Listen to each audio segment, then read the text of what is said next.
Euskal Herriko turra izango da, aurrerantzean Frantziako turra izan ere azken mendeetako erakusle garrantzitsuena. Bilakatu da, mundu mailan hain ezaguna den lasterketa. Euskaldun batek irabazi du azken etapa, ederra liatu du Pello Bilbaok Fast and Furious ere, deitu diote, bai jauna. Izan ere ez da gutxiagorako izan eta ederra liatu du baita ere gainera Frantziako turreko antolakuntzak ikurrina, bete-betean sare sozialetan bolo-bolo edatu baitu azken orduotan garaipen itzelonekin. Ikus dezakezue Pello Bilbao ikurrinarekin, berealeakoan baina kontraerasoan marka azaldu da eta ikurrina kendu egin du kasualitate zargazki horretatik. Ez dira ezatzean geratu, nola ez ba Diario Vasco eta El Correo Español. Hauteskunde kanpainan gaudela aztu ote zaio baten bati, ba ez eta guazen Arnaldo Otegik zer txokatu ote duen. Bai jauna, Pello Bilbaok etapa, izoarren Pello. Euskal Telebistako gizonezkoen jarraipena hautatu du Otegi jaunak eta guazen gizon gehiago hitz egitera segidan guazen konexioa zuzenean mesedez Sabin Etxarekin.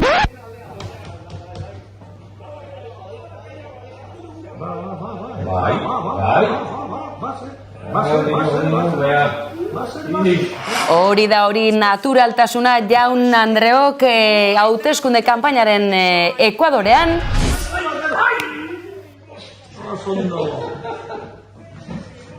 Oso ondo. Hostia, tío, Itzela, es que oso luze.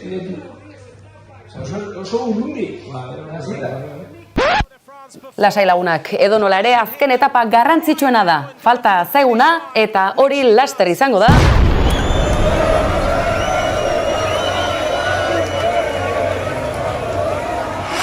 Euskal Herriko etapa surrealista eta jarraituena, zalantzari gabe, Bilabesarena.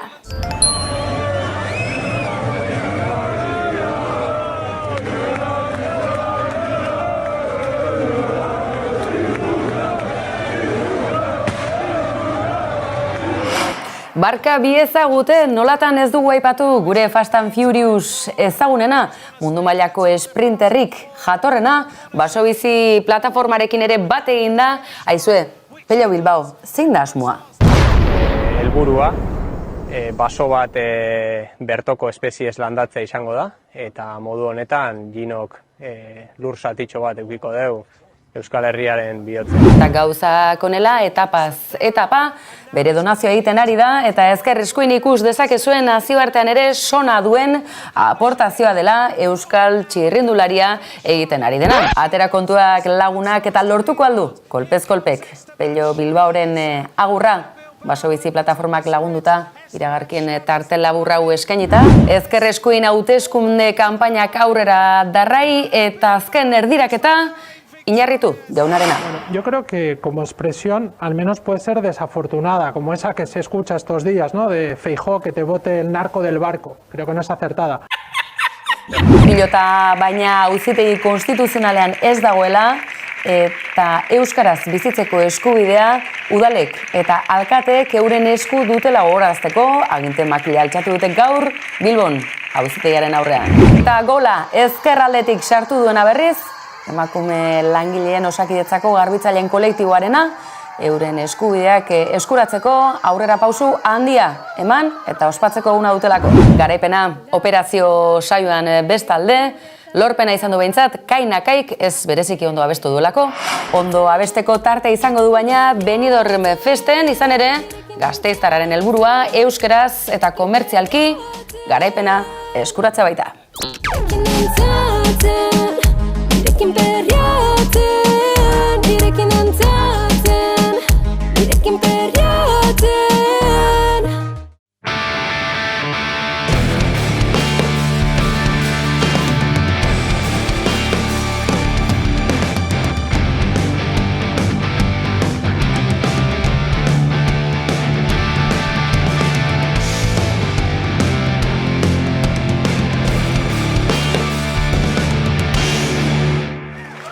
Kanpainari buruz ez hitz egitea ezinezkoa da egunotan, hortan ez dugu zalantzarik.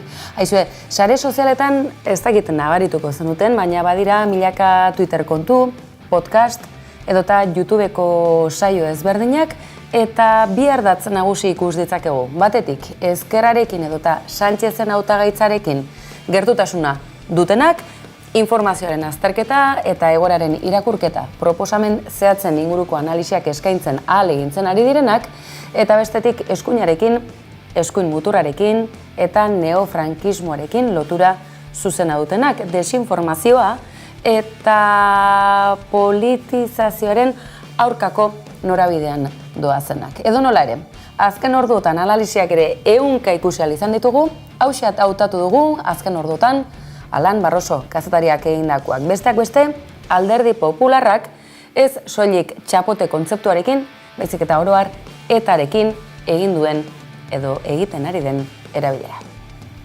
Últimamente las elecciones se han convertido en aquel momento en el que en lugar de hablar de economía, empleo, de vivienda o de futuro, se habla de ETA, de ocupas o de comunismo. Comunismo. Se llama degradación de la política y ya resulta que si pactas una subida de pensiones con Bildu, una ley del aborto o una ley de vivienda, pues también eres ETA. Y oye, no se habla de otra cosa. Y entonces Feijóo dice lo siguiente. Usted puede comprometer hoy aquí que no va a aceptar ningún voto de Bildu para los gobiernos municipales en Euskadi. Pero la hipocresía es tan grande que sin irse más lejos, la persona que tiene sentada a su lado mientras dice eso, Javier Maroto, defendía hace unos años, cuando era alcalde de Vitoria, los pactos con Bildu y decía literalmente: no me tiemblan las piernas por llegar a acuerdos con Bildu. Eso es la persona que tiene al lado Feijóo. Pero también, sin irnos mucho más lejos, tenemos a su portavoz de campaña, Borja Sémper, que decía lo siguiente. Mire, nosotros, el Partido Popular se reúne todos los días con representantes políticos de Bildu. Discutimos todos los días en la misma mesa con los representantes de Bildu y no tenemos ningún problema en hacerlo. O también el presidente Aznar, que además de haber sido el presidente que más presos de ETA ha acercado a Euskadi, fue el único presidente que llamó a ETA Movimiento Vasco de Liberación. Y tengan muy claro que el gobierno y yo personalmente ha autorizado contactos con el entorno del Movimiento Vasco de Liberación. En fin, ¿y todo esto quiere decir que el PP también es ETA? Pues claro que no, al igual que no lo es el Partido Socialista, ni Podemos, ni nadie, porque por fortuna ETA fue derrotada hace 12 años. Y esto que está pasando solo quiere decir que ETA se ha convertido en la excusa perfecta del Partido Popular para no tener que hablar de otra cosa. Cuando se habla de economía, ETA. Cuando se habla de sanidad, ETA. Cuando se habla de cambio climático, ETA. Cuando se habla de vivienda, ETA. Y yo lo siento mucho, pero hablar de ETA no es tener un programa electoral. Eta txapoteri buruz hizketan aritzerakoan, baten batek gandorra atera baldin badu, hori Ane Lindane izan da, bai, kolpez-kolpeko kolaboratzaile aski ezaguna. Eta pantailan bertan ikus dezakezuen bezalaxe, proposamena egin du badakizue haratago jotzeko joera baduela, eta bozka eskatu baino, sexu askapenerako deia da Ane Lindanek egin duena bere Twitter kontutik. Umore zitala baliatzen du bilbotarrak, eta izue, Twitter kontua baliatzerakoan Googleek ezaldizue, itzulpena kasi automatikoki egiten, ingelesez, nola uler daiteken Ane Lindanek gaur bertan argitaratu duen mezua. Ikus dezakezue, nahiko itzulpen zuzena egin duela. Baina goazen zehatzago ikustera, eta euskaraz, zer nolako itzulpena dakar Google maiteak? Ikus dezakezuen bezalaxe, txapotek izorratu baino, bestelako mezua da, gaur Ane Lindanek igorri nahi izan duena, ikus dezakezuelako kanpaina hau, gaur egungo urruneko kanpaina estrambotiko horietako batean bilakatu dela dagoeneko. Eta guzti honi, gertutik begiratzeko eta gaurko datu eta sondeoen emaitza hori buruz aritzeko, ezue, nor hobekiago, Maider Galardi, kolaboratzaile eta lankidea gure artean izatea baino, Gabon Maider. Gaurko datu batzuk honezkero interesgarri zaizkigunak eta gutxienik gauza zientifikoen gainean hizketan hasteko aukeraren ematen digutelako, badirudi behintzat, boto nahi edo boto aukera edo boto asmo horrek Alderdi Sozialistari Sánchezi ematen diola Madrilgo gobernua bere horretan mantentzea, Alderdi Popularrak eta eskuin muturrak Voxek batuta ere ez luketelako nahikoa indarrik izango. Halako aurre inkestek ze puntutaraino dute ez dakit fidagarritasuna, zintzotasuna, ze askotan jendeari galdetu bai, baina egiazko erantzunak ote dira ematen direnak. Beitu, justo soziologia ikasi dela eta zientzia politikoak eta estadistikekin eta inkestekin aritzen ginela, nik ustez badala teknika bat ustez objektiboena dana eta horrela adierazten zaiguna, hainbat ikerketa egiterako momentuan fidagarriena, objektiboena, zenbagarriena inkestak direla, baina inkesten galderak norbaitek prestatzen ditu. Inkesten norabidea norbaitek pentsatu du eta inkesten profila osatza ere norbaitek pentsatu du. Orduan ez nabil esaten inkestak txarrak direnik, baizik eta kendu behar diegula objektibotasun eta neutraltasun horren kapa edo. Hortik abiatuta, ikusituko azkeneko egunetan hainbat inkesten emaitzak eta nola unearen arabera eta kanpaina hasieran, kanpainak iraunbitzean, Sánchez eta Feijóoren arteko buruz-buruko horren ostean, nola boto intentzioak badirudien aldaketa jasaten dituela momentuaren arabera. Azkeneko gaurko inkestaren emaitzak izenak dira, nolabait uste kontsentsuzkoa dela nolabaiteko aitortza bat ematen zaiola. Baina uste horrek erantzuten diola ere azkeneko egun hauetan eta ez dakit niri iritsi zaiten sensazioa bakarrik azkenean erresonantzia kaja batean bakarrik mugitzen garelako, ala benetako sensazioa da, baina bai uste egiten ari dela ezkerretik nolabaiteko saiakera bat bozkatu beharretzuen jende horren edo ezkerreko jende horren mobilizatzeko gaitasunean, Uste hor egiten ari dela indarra handi bat, zehazki alderdi sozialista ere uste Pedro Sánchez jolasten ari dela bestelako edabide batzuetara eta bestelako bozgorailu batzuetara iristea, eta mezu ezkerretik nolabait hori da, ez badezu bozkatzen 40 urte atzera egingo dugu. Eta nik uste mehatxu horren aurrean posible dela horregatik aldatu izana inkeste emaitza. Bestela da, oraindik aste eta erdi edo geratzen da, oraindik 10 egun geratzen dira, bestela da nola jarraituko duen, kanpaina jarraituko duenetak egoten lehen lerroan, zentratuko dute diren hautagaiak beraien proposamenak mahai gainean jartzen, edo zaratatxua izango den orain izaten ari da kanpaina.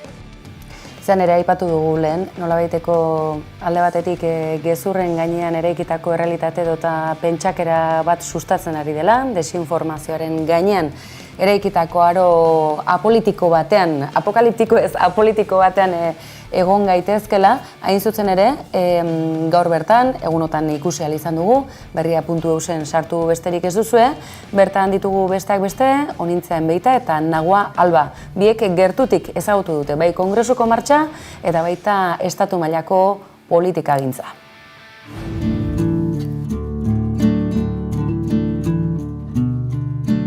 Antipolitikaren garaia da hau, eta desinformazioaren garaia da hau, eta horrek eskuina elikatzen du, antipolitikak. Eta hemen gertatzen dena da askoz ere gizarte politizatuagoa garela.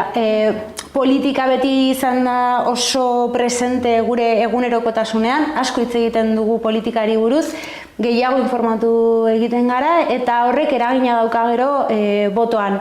Estatu mailan, hau ez da gertatzen ari, jendea alde batetik nazkatuta edo nekatuta dago, ez da hainbeste informatzen, ez dio hainbesteko garrantzirik ematen politikari, eta gainera politikak nazka ematen dio momentu honetan.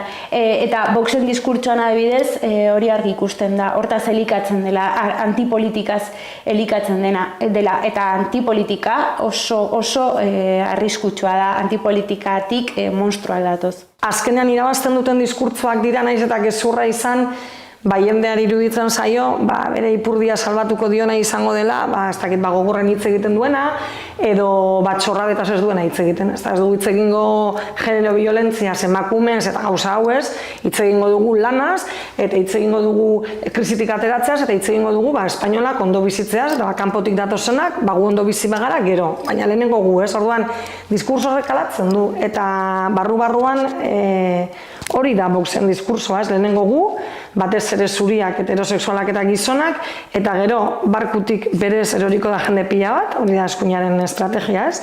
Guk eraikiko dugu barku bat guretzat, batzuk berez eroriko dira barkutik, beste batzuk bultza egingo diegu, eta eraikiko dugu mundu bat gure neurrira. Kontua da, ez direla horiek bakarrik. Ez, noski ez. Gaizki sentitzen den jende askori eskaintzen badiozu identitate indartsu bat eta urkari bat, migranteak izan daitezkena, emakumeak, ezagik zer, seguruago sentituko dela, edo bere zinegona lehunduko dela diskurtso horrekin, eta diskurtso hori oso erresa instalatzen.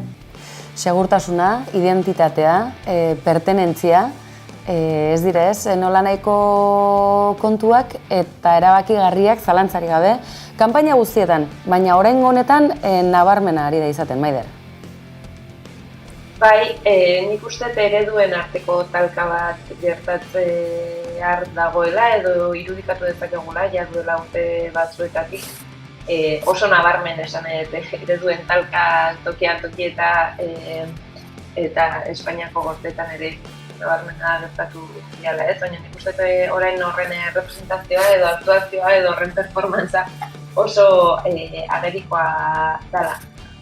Eta nik uste dut importantea dela eta ulertzen dut bi bloken artean ulertzea hautaketa ez, alderdi sozialistaren eta alderdi popularraren artean, baina egia da alderdi sozialistak ez balu ezkerrerago ordezkaritzarik jarraitzen dula establishmentaren parte izaten ez, eta orduan horri ikusi da nola lan erreforma ezan erabat gauzatu, Mozal legea ez da behartan bezala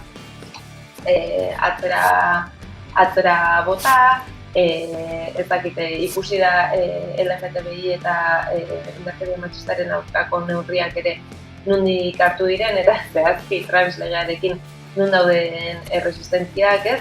Orduan, karo diala gai oso importanteak, baita naziotasunarena, ikusi da ere noraino aurreratu dan eskerrak alderdi sozialistarekin tokan mailean, edo Euskal Herritik joan daitezkeen alderdi subiranistak noraino iritsi diren legaldi honetan, ikusten garrantzitsua dela horre egotea ezkerreago dauden posizioak hain justuzuke aipatu dituzun gai horietan eragiteko eta benetako ezkerreko posiziotan jartzera behartzeko alderdi sozialista. Eta beste aldean, ez dakite despolitizazioa dan hitza, zuke lehen aipatzen du, nagoa eta honintzak ere aipatzen dute, enago ziur komenitza egun posizio horiei edo aldarri horiei karga politikoa edo kentzea ulertzen dut, eskuina eta ultra eskuina ere hortan jolasten egotea, baina uste proposamen antifeministak, reakzio LGTBI fobikoak, migrazioaren aurkako posizio oso argiak zure bertakoaren, patriotaren lana galduko delakoan, poliziaren, indarkeriaren erabileraren defentsa sutsua, euskeraren legeztatza ere gehiago murritzea, hori guztiak argitagarri oinarri politikoa duten autuak dira, eta geuk ere eroste bat maegu despolitizazioaren markoa, ez delarik serioa hartzen edo garrantzia ematen zerretor daitekeen, ez? Eta da, giza eskubideen aurkako ofentsiba bat. Izan ere, halakoetan ohikoa izaten da, apolitikotasuna edota politikarekiko nolabaiteko jarrera urrunak, baina normalki halako egoeretan indartu ateratzen dena, ez? Izaera zentralista, Espainiar zale hori, eta aldiz bestelako izaera berritzaile aurrerakoi eta aldaketa dakarten horiek nolabait atzen utzi, edota ez ikusiarena egiteko joera hori. Edonola ere, aste honetan zehar hauteskundeen kanpainaren testuinguru honetan bi aipamen ekarrineko nituzke, Maider. Batetik, gaur bertan jakin ahal izan dugula, Pozarren ikusi ditugu, Osakidetzako emakume langileak badiru dielako, azkenik badagoela nolabaiteko akordioa edo behintzat bide hori zabaldu dela, zenolako asteak eta hilabeteak igaro ditugunak gure osasun zerbitzu eta ospitaletatik igaro garen guztiok. Bai, niri ere tokatu zaik hilabete hauetan osasun zentroetara eta ospitaletara jutea. Eta, agerikoa zen protesta, ez bakarrik osasun zentroen barruan, ez? Gaina zu erabiltzaile bezala zoaz eta hor sartzen zaitu ere zure pribilegio guztien zera hori eta azteza esifitzen garbiketa bat, igual, esifitu gabe garbitzaile horien eskubideak defendatu daitezen, eta hor, haizu interesgarria da azkura hori sentitzea ere hor barruan, eta esatea, bai bitu, garbitzaileak ez balima daude beraien lan eskubideen aldeko defentsan, edo ez badira beraien lan baldintzak betetzen, hau da daukaguna ez, eta beraz, argi eta garbi geratzen da 2020an bazirudien argi geratu zen zerbait eta da lan horien beharrezkotasuna.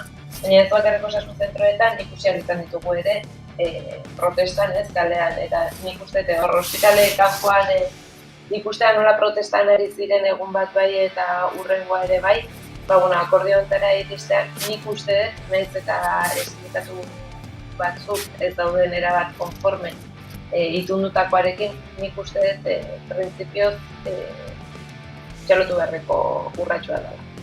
Txalotzekoa eta gainera erabiltzaile guztiok argi izan dezagun osasun zerbitzu publiko horiek irauteak zenolako garrantzi duen, ze halakoetan badirudi osasun zerbitzu pribatuek askoz baldintza hobeak eskaintzen dituztela eta oso ikuskera okerra izaten da hori, beraz izan dadila guztiontzako albiste ona, hori bai, analisiari ez diot amaierarik emango. Aste honetan batek txapela irabazi baldin badu, ausardiagatik, kainakai Iratxe Agilera izan delako, ze ene bada, zenolako apustua egin duen, estatu mailan hain ezaguna den, Operación Triunfo honetan bere burua aurkezteko, eta era berean duintasunez burua altxata ateratzeko halako ataketatik, ez gauza makala, eta gauza xamurra izaten, publikotasun horri aurre egiten?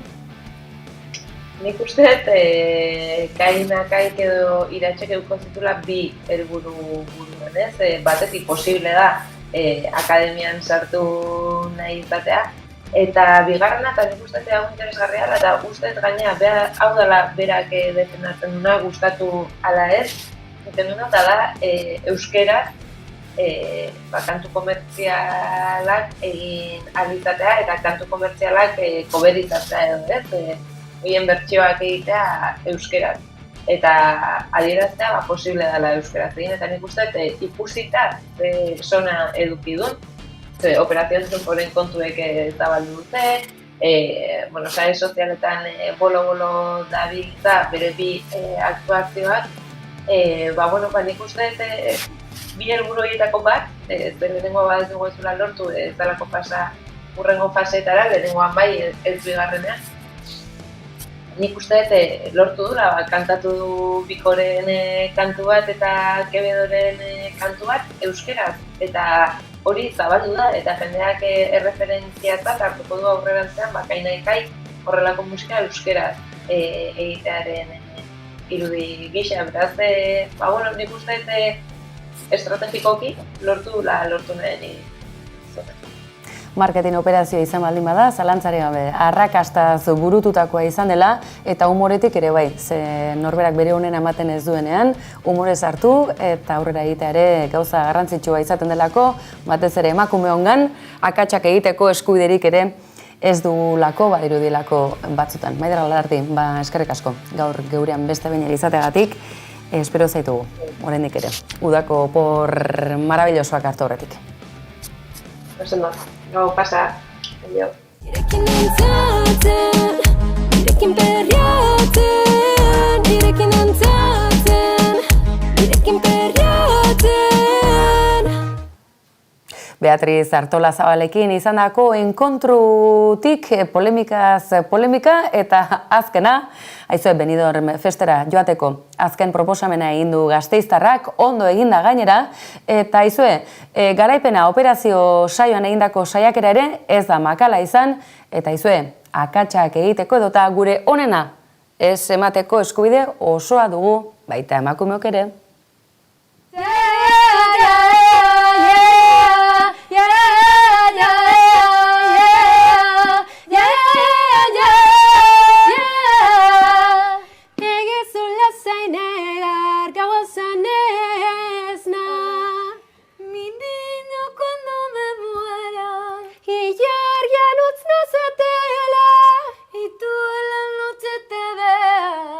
Ikusetzen gauean, ikusetzen gauean, duela noche menos.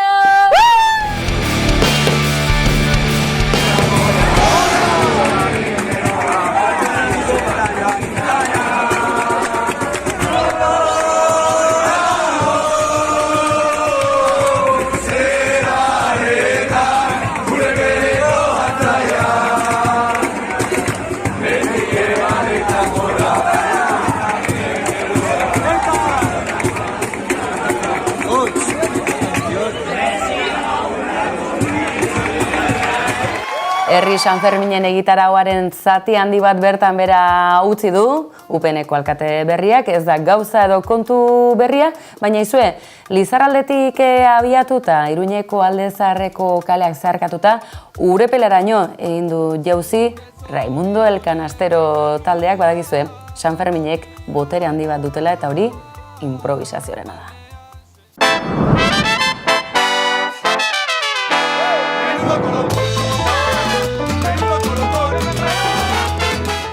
Hemen txegaudez, gaurkoan kontzertua daukagu, eta hori oso gogotxu eta hori gogo askokin jotzeko. Bueno, etorri gilen ostialean eta komplikatu da eta iganean hemen jarraitzen dugu. Eta ja, Raimundo jotzen duen ez hemen eta Lizarrakoak garenez, hemen geratuko gara hauek ikustela. Lo egin dugu, egitan, bai, lo egin dugu. Gaur Sanferminetako kontzerturik oberena dago, eta 8:30 Raimundo el Canastero. Lizarrako rumbarik taldearik oberena. La juerga va a comenzar. Me encanta la calle, adoro la risa. Balaxe, Raimundo del Canastero Lizarraldeko taldearen laguntzaz, adio esateko ordua ere heldu zaigu, baina badakizue, hemen bihar bueltan izango garela, eta 24 orduz aurkituko gaituzuela, azenolako sortea zuena, kolpez kolperen sare sozialetan. Eskerrik asko, beste behin ere, hor bestalan izategatik, gabon pasa.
Barnean sentiarazten bizitzeko gogoa, bizitzeko gogoa, kalboan zaudenean, barnean sentiarazten, barruan sortzen dena.